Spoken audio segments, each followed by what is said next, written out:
So welcome everyone as we continue our session of going in depth into Hasidic texts.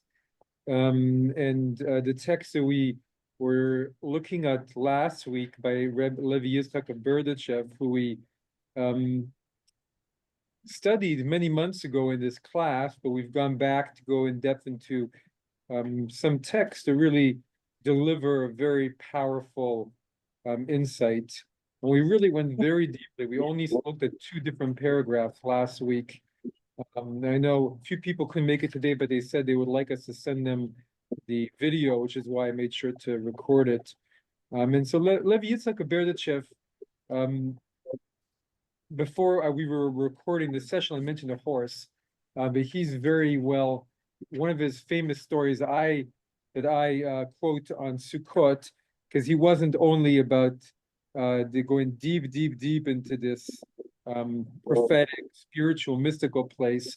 It's a story that on Sukkot he had this rivalry with another Rebbe to find the best etrog in the whole land.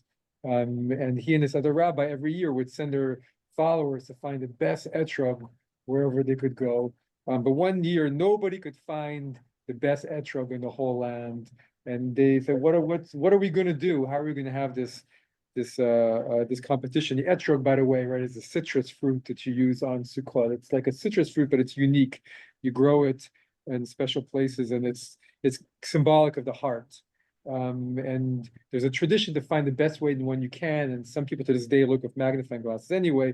But as this one year they couldn't find any, somebody came back breathless and told Rebbe Levi Yitzchak, I heard of an etrog, but it's only available for a humongous price. So without hesitating for a moment, Levi Yitzchak took all the money he had and set out to this place. And he's traveling and he's traveling, and suddenly he looks to his side and he sees there's a cart. But he looks closer, he sees it's not a horse pulling the cart, but it's a man who's pulling the cart. So he stops and he says, well, what happened to your horse? And he said, well, my horse got lame and I had to put him down. There's nothing I could.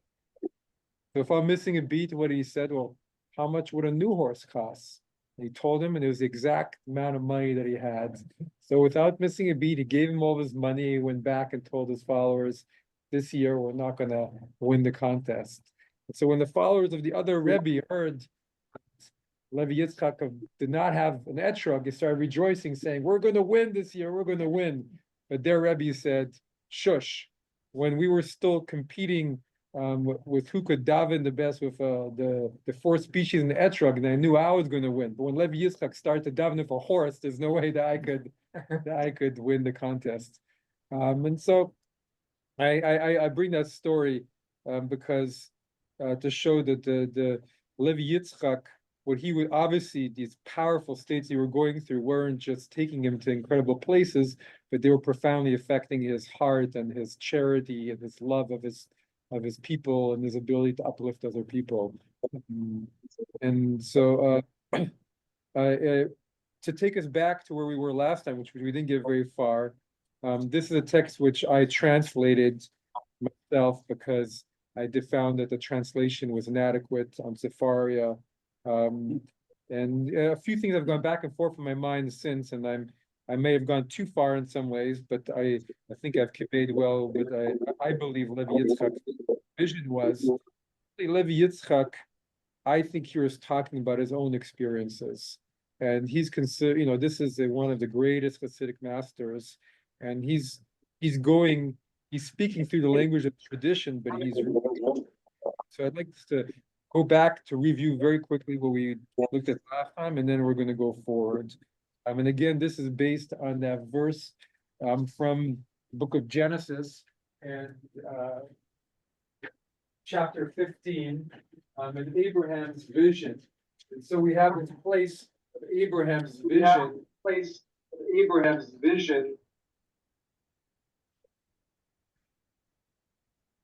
One of the places where we see Abraham going through a spiritual parts of his journey, getting to know God more after God tells him at the beginning, leave your land, leave your father's house.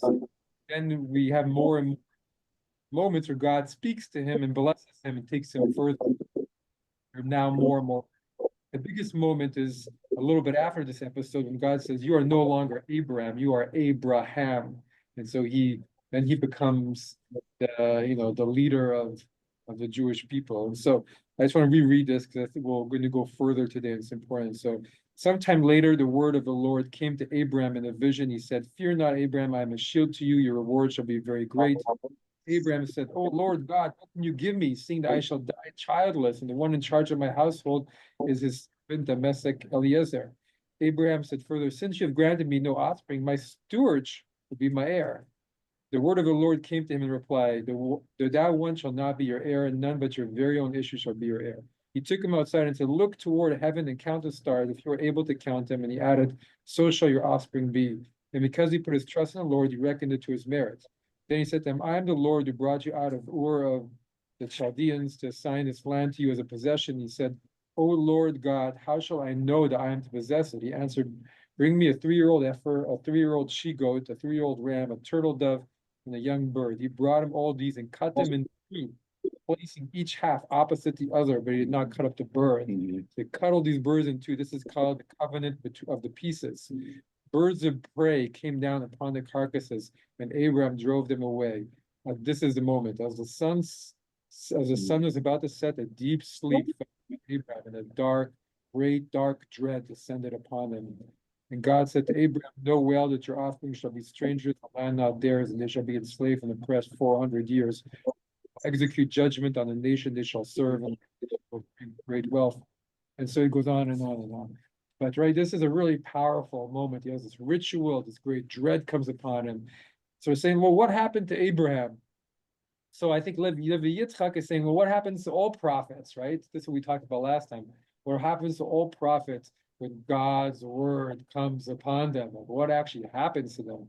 This is a really powerful thing. So Alan, let's reread the part that we did last week. I'll talk a little for another minute. I want to say one thing. Yeah. All my life, my brother's best friend Mhm. was named Avram. Yeah, Avram. Now I see where that came from. Exactly. My brother was Alan and he was Avraham. This kid was just Avram. Just Avram, right? Because it was more common early, longer ago, that people gave Abraham the name he had before he became Abraham. It was just Avram. Avram was a very common name, right? Avram. Can somebody else? Okay, go ahead. Wait the No. voicemail. Okay, I'll go get ahead. it later. Go ahead. All right, so where did you want me to start? The Just from the beginning? beginning, we're going to go over the. Let us examine the meaning of the word vision. When the prophets either saw or heard God's words or the words God sent them from his grace and grace, would become completely detached from normal physical reality. Because they were detached from normal reality, they would be able to hear the words of the prophecy from the Holy Creator. When the prophet would transmit God's words to the people, they would still be detached from reality, their ordinary minds ceasing to function. How could their minds function while God was speaking to them? Having delivered the message that God had instructed them to deliver, return to themselves and to their own mind, their normal abilities would again begin to operate. After the prophet returned to normality, God's words would illumine from their higher mind to their lower mind. So this is what we spent 35 minutes talking about last time, which is that when the prophets they would be taken into something completely else, God couldn't speak to them through their normal mind. They had to go to some complete other place where they were detached from where they were, the place. They're literally, their spirit went, their mind went somewhere else. And from that place, God could communicate. And then they would still, to some degree, be in that space when they were delivering their message. And that's what gave it its power, and God's power transmitting these words we still read 3,000 years later. But then eventually their minds would come back and it would thread back into their normal mind. They would integrate the power of those words. So it was something very, very great that was happening to them. And it's like they would come back, and I've seen this described one of the things about us, where our prophetic period was so long ago, we don't have a lot of text. But I remember reading about saints of all faiths, but one that when they went into these super conscious states, their breathing stopped, their pulse stopped, and people could come knock on them and nothing would happen. And when they came back, it was like suddenly their teeth would suddenly slowly start to come, and then they would come back to normal reality. It was like it's like a trance, except I think it's much higher. Trance is like, you're going like this and you're this, but I think this is something really lower magnitude. But we'll continue holding that thought. And again, we talked about this a lot last time, which is what's the difference between a trance and this. I think a lot of people worldwide go into trances, but you record the words they say, we're not going to still be reading them 3,000 years. Don't have that power where they're coming from. They're it doesn't mean what they're doing is bad or not special in some ways, but the prophetic message is something of a other. I mean, you read it with such clarity and beauty, and speaking through these words. When we read them, right, every Shabbat, we read the Haftarah, we read the books of prophets. So, but now we read this next paragraph from last time, which is there's a whole even level beyond this. Alex, I'm reading the next paragraph, the procedure. The procedure we just described applied to all prophets throughout the ages, with the exception of Moses, who, as he spoke the words of the Holy One, the same mind as when he heard them. Because Moses, our rabbi, was always separated from his wife, and he was always in the state of mind that the other prophets were in when they were detached from their physical reality. So this is something very rare to find text idea of separation of wife. Saying that Moses was in the he managed to operate somehow on both levels at the same time, right? He was both in that super conscious faraway place. He'd made it natural and he was in it all the time. And the being separated from that corporeality of intimacy helped him be in it. But he was able to be all the time what the other prophets were only in when they were taken out. I mean, why do you think they're talking about Moses in this way? Why is Moses different? Well, God spoke to him face to face. Right? Well, Moses could play at both levels. I mean, Moses was a player in the human realm and also in the divine realm, and he could do both at the same time. It was said, by the way, that Socrates could do that too, that he could be at the good and somebody would walk up to him and he knew what family he came from, what good questions to ask him, etc. This is unusual a bit, not completely unusual, but somewhat unusual to be able to do that. Well, I think there's a difference between being connected and being able to even tell someone's, psychically, person's provenance, their family, and being completely connected to God's very words. To me, at least, that's something, a handful of people in the world at any one time maybe could do it. But here with Moses, I mean, what the Torah itself says, this is the very last few paragraphs of the Torah. It says there are no others prophets like Moses. Moses is a one of a kind, right? So that's why this is saying about Moses being unique. Not only that, it's also because when you read the Torah, what happens to Moses all the time? These are the most common words of the Torah, right? And God spoke to Moses saying, and then Moses tells people the commandments. So it doesn't only happen in 10 Commandments, but throughout the whole Torah, there's moments where, Moses, when they used to ask Moses a question, right? And Moses did not know the answer. Moses didn't go deeply into his mind and think, what's the answer? He would ask God, right? He'd go into the tent of meeting and God would give him the answer.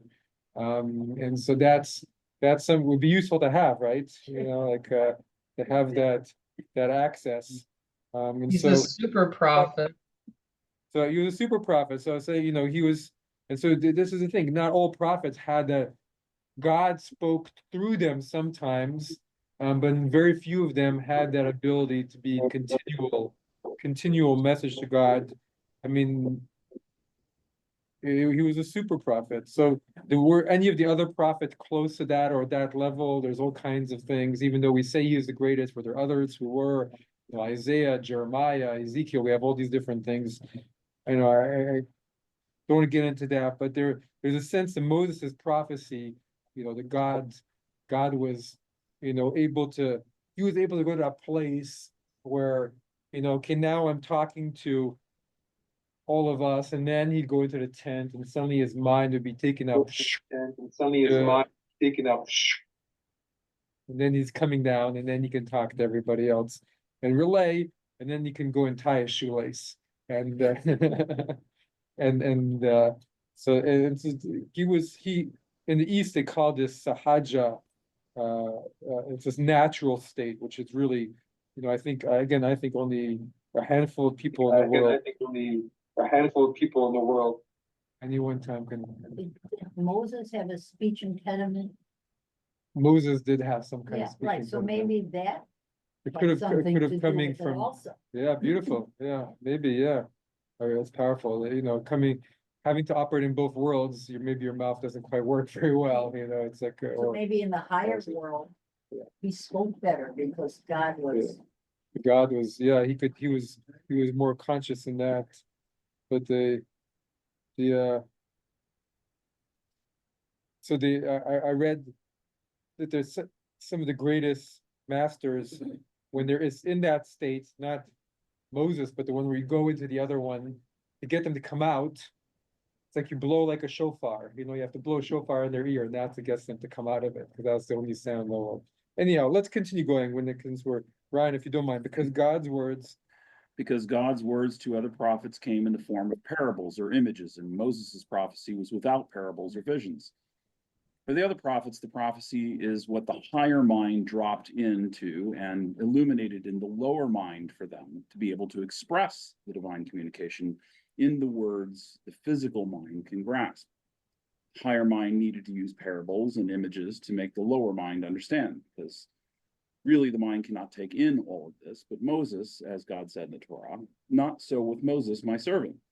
He heard God's words with the same mind as when all other prophets are detached from physical reality without going through the process of the higher mind illuminating the lower mind. Therefore, all of Moses' prophecies were without images or parables. So this is coming not so with Moses, my servant. This is an episode in the book of Numbers, when his siblings were traveling through the desert, and Aaron and Miriam start to complain, oh, what makes Moses so special? Why is Moses, look who he's married to, and look who he is, and aren't we also great prophets? And then so God pulls them into the tent of meeting and says, oh, you think you're so special. I speak to other prophets in parables and this, but not so with Moses. Moses is the only one I speak to, and then he punishes Miriam. I don't know why he doesn't punish Aaron too, but Sibling rivalry. Sibling rivalry, right? But it's very easy to say, I'm at the same level as Moses, but back all the way back to this, it's like, no. He says, with Moses, it was different. So we have since then, mystics have been trying to figure out, well, what exactly was Moses different? And I think Levi Yitzchak, from his own understanding of we can, as I was talking about last time, we can only relate the spiritual experience from where we are.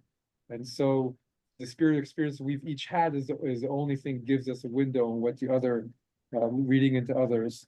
And so here, there's this idea that even when other prophets are taken to the other space, they can't always hear God's words. It has to come in the form of images because their minds can't take it in. So I was thinking, what is this like? How can we even come to understand why we would not be able to hear God's actual words? And I think one way that we experience all of this in our lives is there's some people in our regular lives, you go to talk to them and you can't say the things that you can say to other people. Just somehow maybe they're not open to it, or you just can't share those ideas with those people because the words just don't flow with them, right? It's like their mind, wouldn't, even if you told them those words, their minds would not take them in. While others, the whole, much more flows in with them, right? So it's kind of like the mind just can't take it in. And so it's saying that if we have Moses had done so much work on his lower mind that his lower mind and his upper mind were merged. So they're like the same almost. But us and even other prophets, God's couldn't put those words into it. It's like putting a round peg into a square thing. It's like the mind just wouldn't get it. We have very concrete minds, right? And so I just wanted to say from last time, and when they're saying the mind, the upper mind and the lower mind, to them the lower mind is even the beautiful intellectual mind that we hold so dear, right? That can think about a million different ideas and that's so impressive and writes books. For them, that's still the lower mind, the intellect, right? The higher mind is a mind that's looking at spirit and patterns in the whole universe and all kinds of things. So therefore, all of Moses' prophecies were without images or parables. God could just, Moses' mind was so enmeshed in the universal mind or God's mind that God could just speak directly to Moses.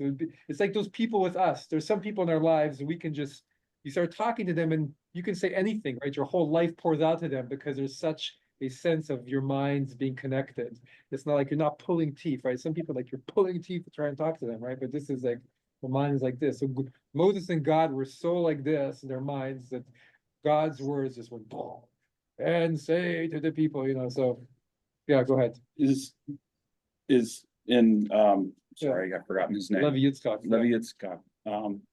In his writings or imaginings, whatever that may be, yes. Is God speaking Hebrew to Moses? So I think that I've never heard Levi Yitzchak talk about that. He might do somewhere. I've never read it, but I think that the imprint of God's words in the mind still has to pass through some kind of filter of concrete mind, and so it probably speaks in a language that you understand. So I'm not sure if Levi Yitzchak is speaking very personally here. It's one of the things that's really powerful, right? So if Levi Yitzchak heard God, was it in Yiddish because that was his, or was it in Hebrew? I mean, he also spoke a lot of Hebrew, right? So obviously he's writing in Hebrew, and Moses. But I think it's a good question in that highest level prophecy when God is giving those words. Are the words just forming as thoughts immediately in the human mind, or are they coming as words? But I remember reading somewhere that what's the difference between a divine communication on this level and another communication is that you're completely not a divine communication on this level. It's not like you're waiting for it. It's not like you think, oh, am I going to hear some kind of communication? It's coming from completely nowhere. It's coming with complete and utter clarity, right? It just drops into your mind. It's completely clear. It's completely powerful. While we're talking about speaking in tongues last time and other things like that, which every tradition has, then you're putting yourself into a state to hear something. You're like, oh, I think I hear this, and I think I heard that, or I think I hear this, I think I heard that, or different than suddenly it's dropping into your mind and it's coming with utter clarity. So could it be a picture? So yeah, so it could be a picture, and sometimes, right? You read the book of prophets, and God spoke to people, had visions that helped communicate things.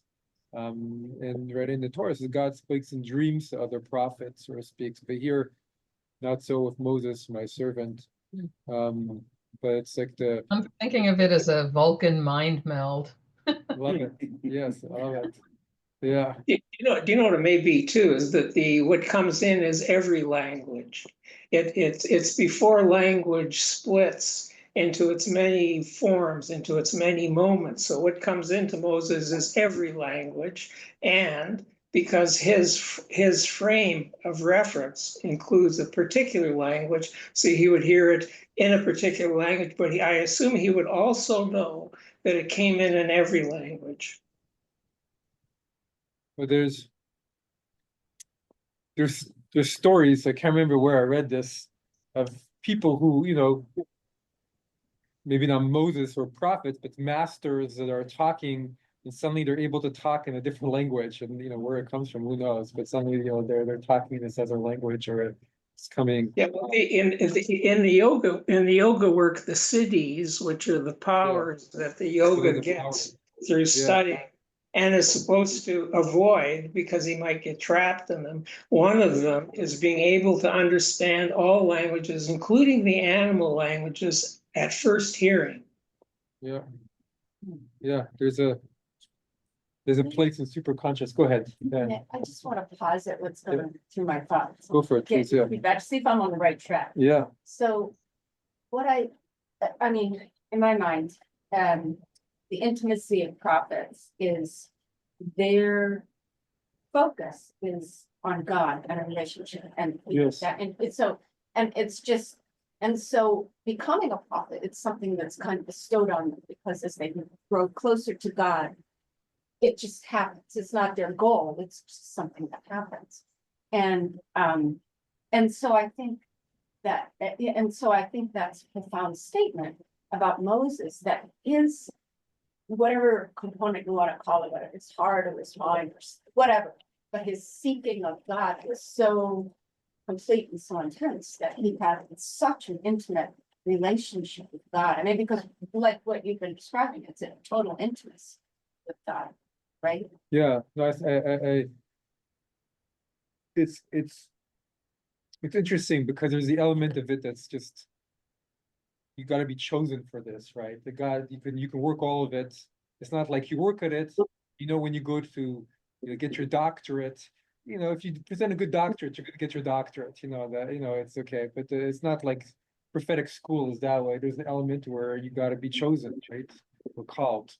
Many are called, but few are chosen. But there, at least in the Kabbalah, there is this idea that the prophets in this life or the other had to have done some work to be worthy of God. God wouldn't have spoken to them, because if they were completely unsuited, they wouldn't have been able to deliver the message. Though maybe there were times when God can do anything in this vision of it. So God can make a person suited immediately, right? I'm going to take your lips and make them suited to share that. Right? All the prophets say I'm unworthy when they feel that kind of presence coming in. God shows Moses, right?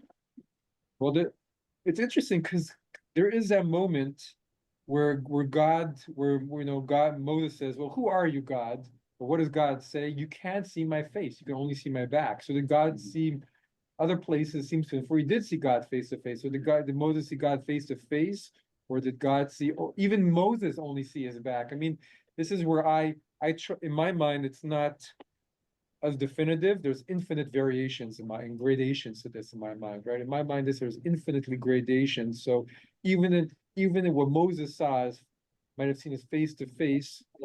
In the realm of possibility, he only saw still a very partial of the infinite, right? It's like there's this infinite level of seeing, and I believe in human evolution. So I think humans are continually evolving to be able to see more and more and more.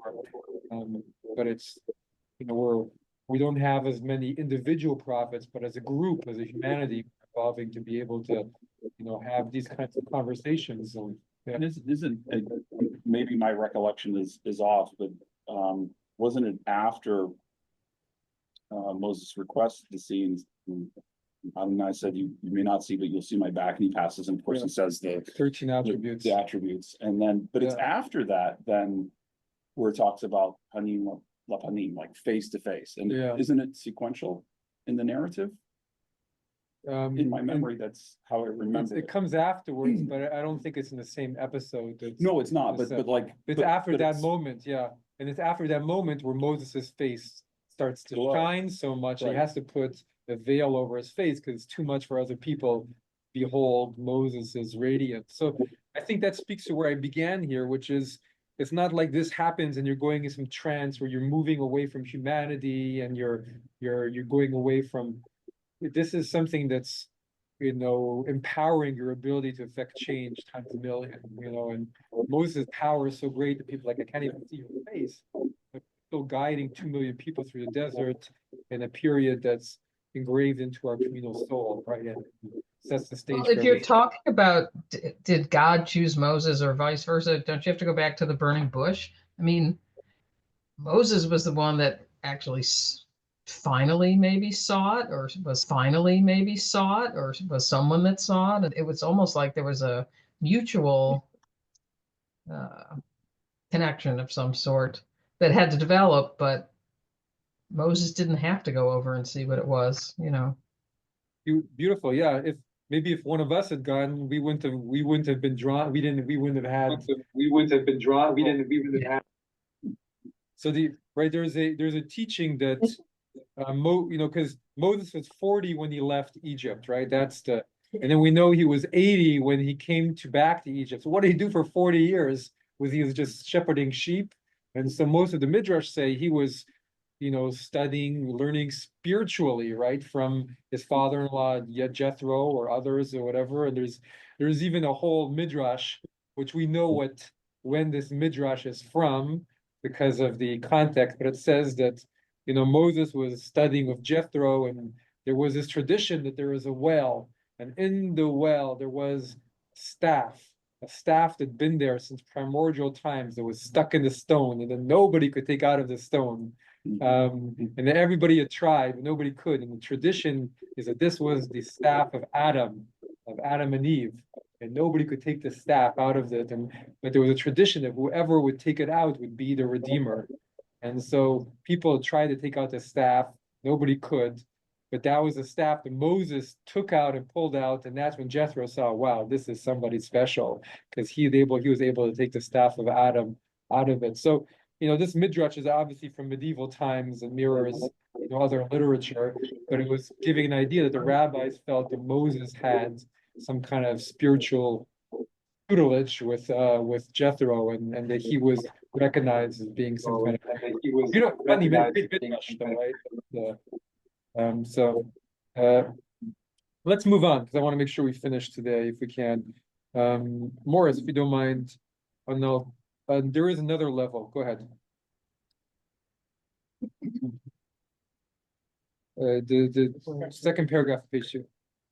There's another level of prophecy, which is between a level of ordinary prophets and the prophecy of Moses.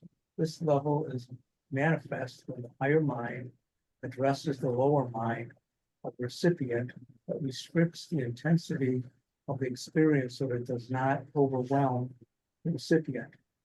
It is this level that Abraham enjoyed when the word of God came to him in what the Torah described as Machazeh, vision. Machazeh, a vision. So we'll stop here just for a second and say, so it's almost like when Moses heard God's mind, Moses could not only hear those words, but he could feel everything behind it, right? He was completely, but there's a level where your mind would explode if you would have that. But so God takes and restricts a little bit the intensity of what's going to happen, but still you hear, because, right, basically he's responding to what Abraham heard God's words, right? God said to him, all these things that we read at the beginning of the session. And so what was going on here when he was hearing this? It was some level that wasn't quite Moses's, but it was more than a parable or a vision. It was God's direct words, but it was God had to somehow regulate the intensity of the experience for Abraham to hear it at that stage of Abraham's. Well, let's continue reading there. An alternative way, go ahead. An alternative way of interpreting the line, God's words. Came to Avram in a vision as follows. There are two types of verbal communication. A message used by a master when he wishes to address his servants. Some masters speak directly to their servants. Those who are used to seeing the master are sovereign. Others address their servants while being shielded behind a dividing curtain. The reason for this discrimination is that the sovereign is the master of all higher mind and supernal knowledge, and not many people's minds can take it. And those who can take it are the ones who are used to seeing the sovereign. And behold, Abraham, our father, served God with love, but had not attained higher levels. After the preceding episode in the Torah, Abraham grew spiritually and came to a new level. So let's stop here. So it's saying that even Abraham himself was going through a spiritual journey.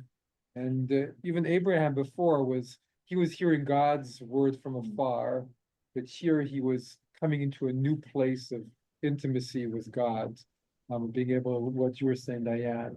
And so he was hearing God at a whole other level. And so, I mean, Levi Yitzchak, where is he taking all of this from, right? So some of this is there is a lot of previous tradition about prophecy and the philosophers, Maimonides, but he's also speaking in a whole other way about it. And that's, I think, coming from his own experience of different, there's a way where you can hear something, and then there's this, I mean, what's the difference between hearing God's mind from behind the curtain and hearing it, directly? It's a whole other thing. And God isn't doing it to favor people. God's doing because God doesn't want to hurt people's minds by having them be exposed to something of that level of intensity and of directness. But maybe Moses had this inside of him all the time, and became more aware of it when God came to him. Yeah, well, I think you're completely right, because we have this amazing story of how he was born, which I think indicates that he wasn't just like he wasn't just an ordinary person who worked hard to get this, but he was meant to be, from the beginning, this role was cast on him to take the Jewish people out of slavery and to be this great prophet. So he was, from the beginning, he was something special, and then it still had to be developed, maybe during those 40 years in the desert before he was, but he wasn't right. He was still different, than other people. But it doesn't mean that on some level everybody can achieve some kind of level of this if we put our minds into it. But Moses had some extraordinary capacity. So it's saying that, well, I love this part, the sovereign is a master of all higher mind and supernal knowledge. So we don't even think about it, but imagine what that actually means, that there would be a divine being that actually knows everything. We talk about God, we don't actually think about what that is, but imagine that there's a being that actually has all the knowledge in the world and much, much more, understands everything that's happening at every moment. What would it mean to actually even touch that mind, right? So it's like, even you think about an ant. What if ants tried to understand a little bit of our mind, thinking about a book we read? That poor that ant's mind that's used to thinking just beep food, beep no food, beep or beep this. Suddenly be exposed to that poor ant's mind would just explode, right? There's no way it could take it. It would explode, right? There's no way it could take it. It would. So this is a little bit what we're talking about, which is there's got to be some process for the mind to be able to take on. We can get little bits of it, but to take on the full bit takes a lot of. You have to become used to it. It's like anything, we get used to it. The more we take it, just like, I look at my kids, they can't understand a very high level intellectual conversation because their minds aren't developed and they're not used to it. But over time, you go to college and you do this and you have conversations. Repetition of Yeah, there's some kind of echo going on. Yeah. I'm not sure where, but it's okay. Let's So, go ahead. Yeah. I saw a movie once. Typically, when you see movies where people can read people's minds, it's kind of like they select whose minds they're going to read. But there was a movie I saw once where somebody was reading, they heard thoughts, and it was like everybody around them, and it was driving them crazy because they couldn't turn it off. And I suppose that's the mind you're talking about. And God knows and sees and hears all at the same time. I mean, he's not crazy, but To hold all of that at the same time. Yeah. Beautiful. I think there's something about that, which is how much can you hold in your mind at one time? And the mind is like a muscle, right? The more, even our minds, right? The more you can hold, and to hear the certain amount I can't hold anymore. How much can Einstein's mind hold? A lot, but how much can God's mind hold? you know. Well, but this is where the imagination comes in, and and Rabbi is giving us a good example of his imagination as he's imagining what it is to be in God's mind. And the imagination is very important in general because it can open your mind. In fact, what you imagine, think of it, what you are imagining with your mind is real to your mind. So, as you push that to the edges, as your mind, which starts off being a cube or a tetrahedron or a small enclosed figure, sort of opens up and becomes more open, you can push it to wherever you want. I think it's not only pushing it, and I think that when we talk about this, we touch on that truth a little bit. And so our minds can touch on that truth if we're able to follow it with our minds and get a small little taste of it.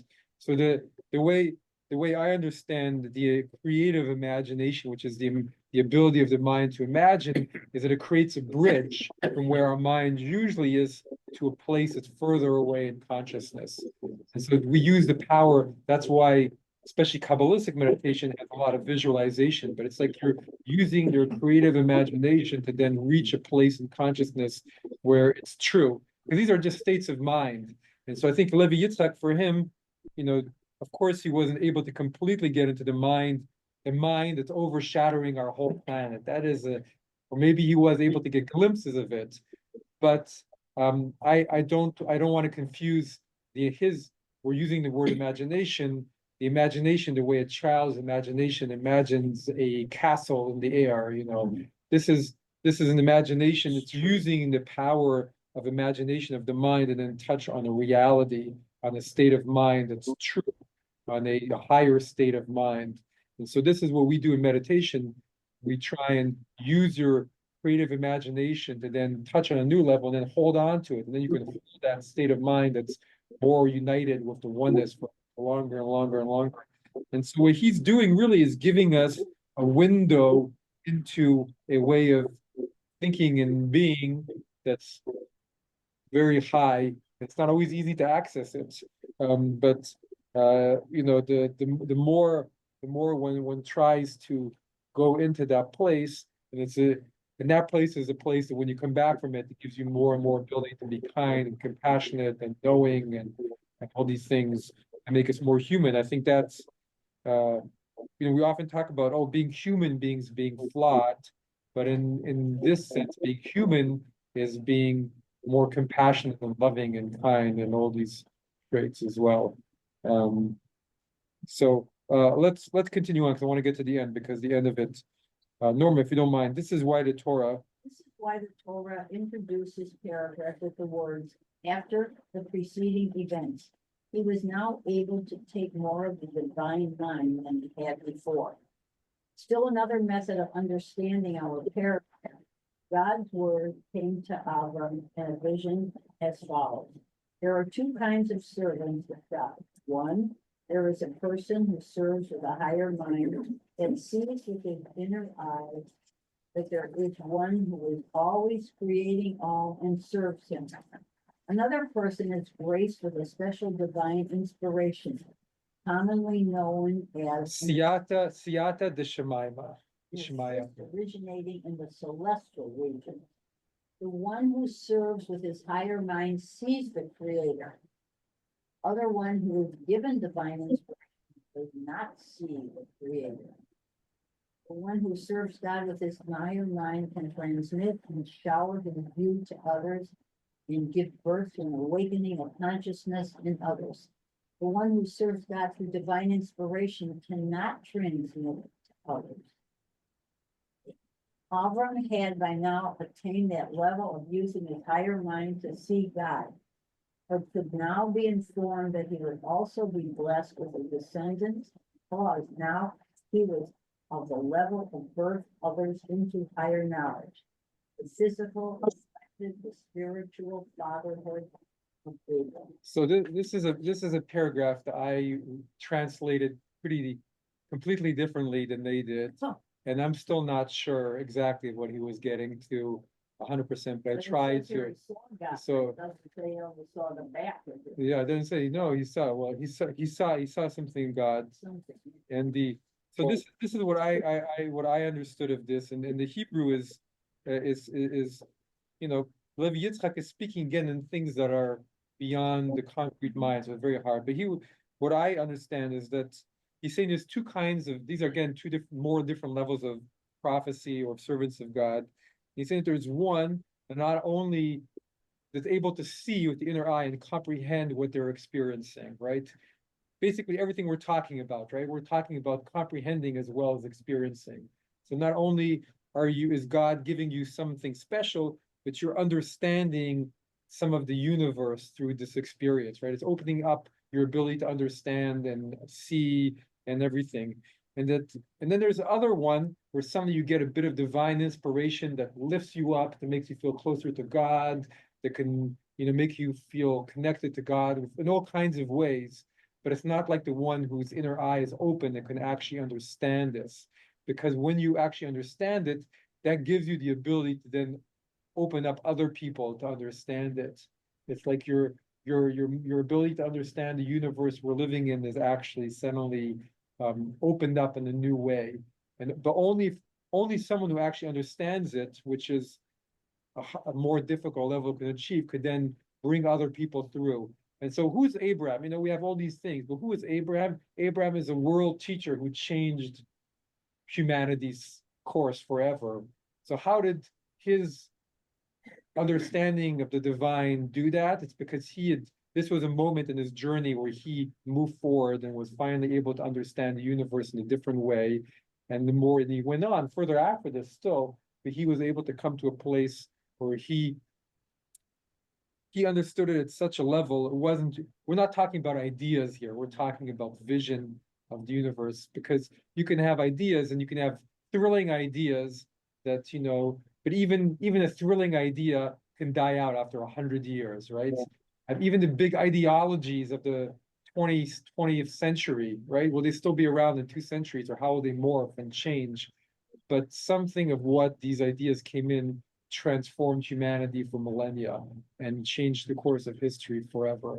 And so he's saying, how did that happen? And so he's saying that something of Abraham understanding of what it means to be a human being, he unlocked something that wasn't just an inspiration, but a vision of things. So very, very lofty things that we got into. And then so he's saying, why did God at this moment say to him, okay, you're going to have a descendants, and your descendants will be like the stars and the sands and all these things. God was saying, because you were able to achieve this understanding. I removed other paragraphs to go more deeply into why Abraham achieved this, and it's a little bit complicated, and I think it gets into midrash too much. So before he got to that level, that he wasn't ready to have descendants, to teach other descendants what he had seen, and then after he got to that level, he was ready.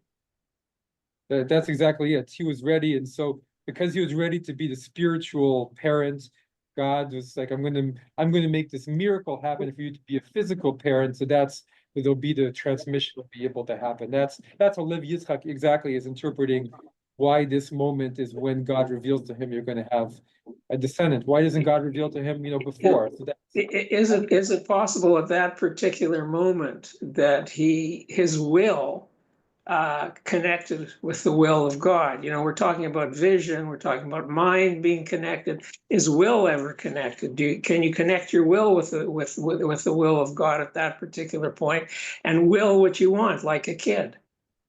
Well, I think. Well, I was going to take will differently, which is that when you're at the highest level, like Moses, your will and God's will are the same. That's why God Moses. They are the same. They are the same. So Moses couldn't really operate. His will was he had. Okay, so he's not an independent anymore. He had a personality shell, but he was really God. And okay, so, sure. But I think Abraham, he had a shell. He sought to interact with the world. But I think Abraham is more connected to the divine will here, but he's not yet. I think maybe only at some level at the binding of Isaac, that crazy story. I'm not getting into why, but at some level, his will was a lot more melded into the divine will at that moment, and that's when he completed his spiritual journey. But it's the sense of when the more your will is the same will as God, the more God get things done through you. Because if not God, it's like, hey, I'd like Moses to go left, Moses goes left, and but for a lot of us, I wish, Shmuley would go and do this, but Shmuley's like, no, I want to do this, and so it's not a useful instrument for God. So you don't have two voices. At that particular level, there aren't two voices. There is a singularity to the agency of the being, right? But there's a melding, but that's the Moses level, which is a super prophet that Laurel was talking about, and that's the goal. That's what union. This is what all mystical traditions speak about, union, and this is what the Lecha Dodi is really about, and a lot and other. So it's throughout. Anyway, very lofty things, but interesting too. So nice to see everybody. Thank you.